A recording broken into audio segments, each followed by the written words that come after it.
Hay quien dice que la violencia es consecuencia de la acción del gobierno. No es así. La violencia se da por la intervención no por la intervención de las fuerzas federales. Al contrario, las fuerzas federales intervienen donde hay violencia y porque hay violencia en un lugar determinado. La acción del Estado, así, contra los criminales, es una consecuencia y no una causa del problema. La violencia se da por la expansión del crimen organizado y en ese marco, la presencia de las fuerzas federales no es parte del problema, sino parte de la solución. Y quiero hacer un reconocimiento a la lealtad y al patriotismo de las Fuerzas Armadas en México, al Ejército y a la Marina.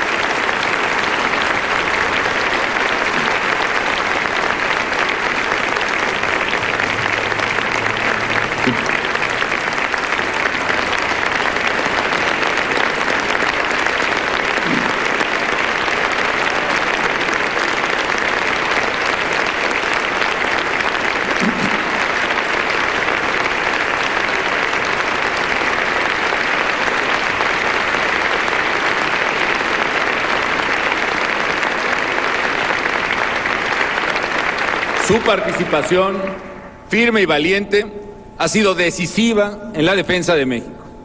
Igualmente a los policías federales, ministeriales y ministerios públicos honestos que arriesgan su vida todos los días por el bien de México.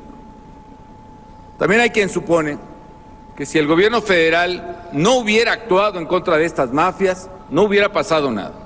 No hubiera habido violencia ni delitos. Ese es otro error muy común. Por el contrario, fue precisamente el no actuar a tiempo lo que permitió alcanzar el poder que hoy tienen los criminales. Y es absurdo suponer también que si el gobierno se retira de esa lucha, los delincuentes van a dejar de asesinar o de delinquir o de expandir su ámbito de influencia hasta dominar las estructuras de poder. Al contrario, de no haber hecho nada, en lugar de la utópica tranquilidad que algunos imaginan, el país estaría totalmente dominado por los cárteles. El crimen habría crecido hasta ser inoperantes las instituciones del Estado y ponerlas a su servicio. Y algo más importante, no habría quien les hiciera frente a esos grupos, dejando a las familias mexicanas a merced de los criminales.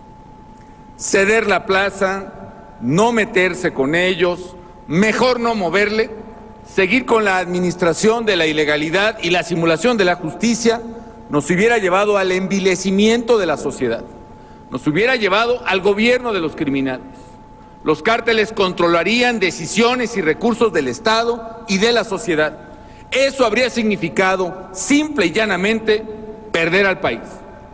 Y eso no ocurrirá, no mientras se le siga haciendo frente con firmeza, y en lo cual mi gobierno está y estará plenamente comprometido hasta el último día de mi mandato.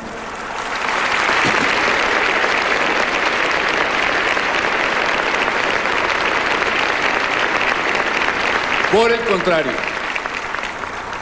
si perseveramos en este esfuerzo, es que lograremos contener y dominar a los criminales hasta vencerlos y hacerles entender que no pueden meterse con la gente inocente y que quien lo haga pagará severamente las consecuencias.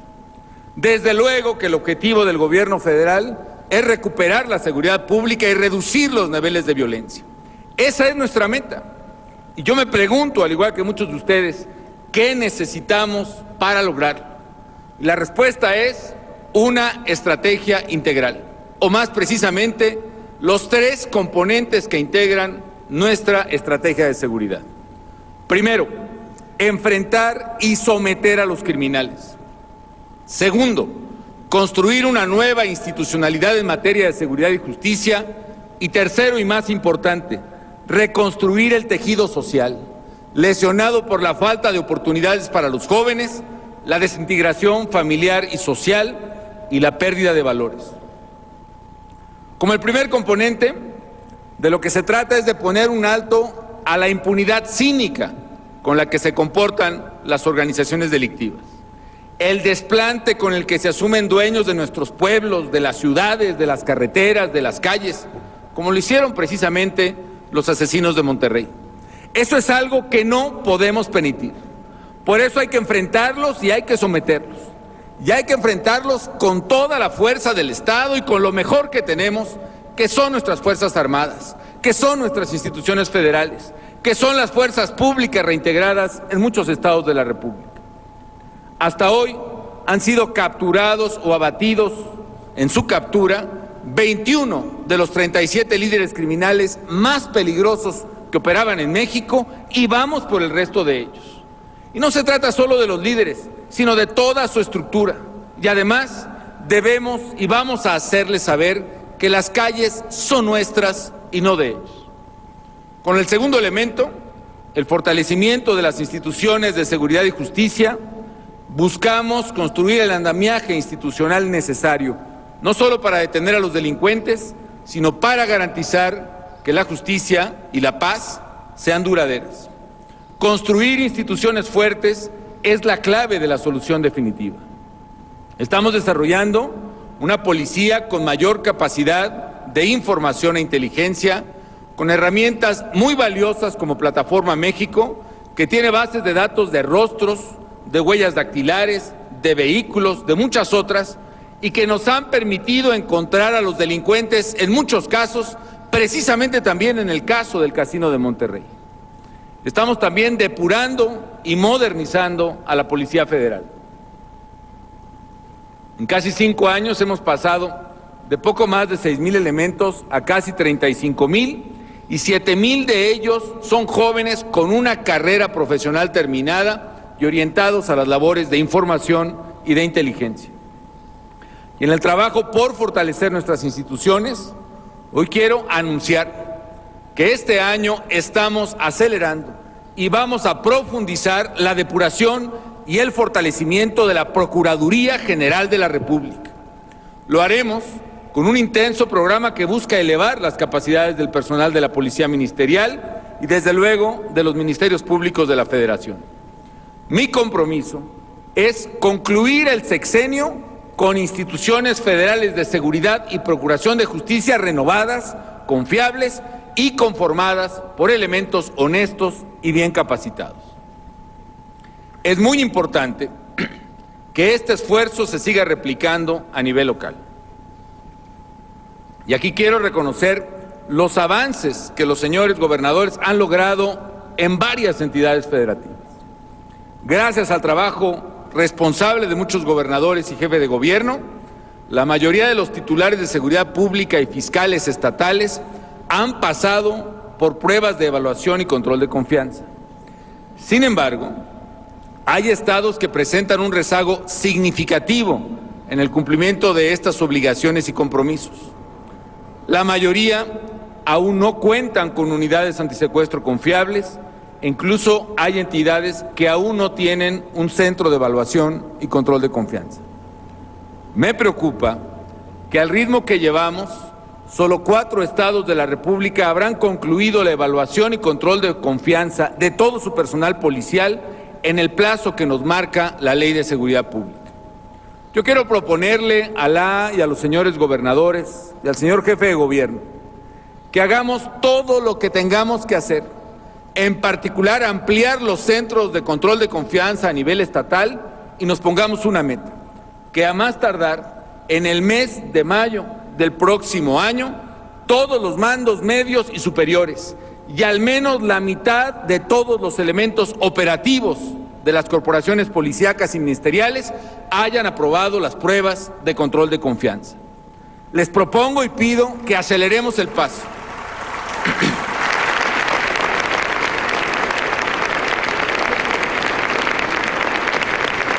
Que aceleremos el paso porque así lo exige la dramática situación de inseguridad que se vive en muchas entidades de la República.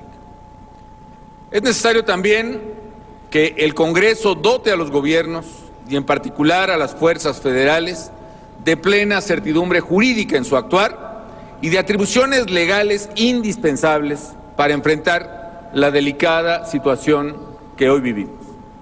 De la misma forma, necesitamos avanzar en la aprobación de leyes como la del combate al lavado de dinero, la del mando único policial, la iniciativa de ley anticorrupción, la iniciativa de cadenas delictivas, que permitirá, por ejemplo, que un miembro de un grupo delictivo también pague por los delitos que cometa ese grupo al que pertenece. Existen además otras iniciativas, como la que sanciona el robo de combustibles o la que propone cadena perpetua para secuestradores que mutilan o asesinan a sus víctimas, que son iniciativas que presenté hace varios años y que no han sido resueltas.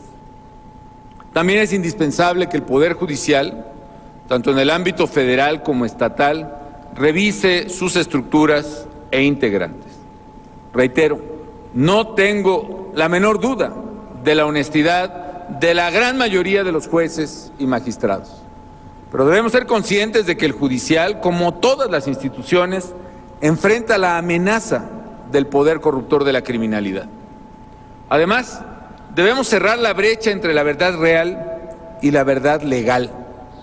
Porque la verdad real, la que le duele al pueblo, es que haya delincuentes que terminan en libertad sin pagar por sus delitos, con el argumento de que los elementos que se aportan no se ajustan a los criterios sostenidos al impartir justicia.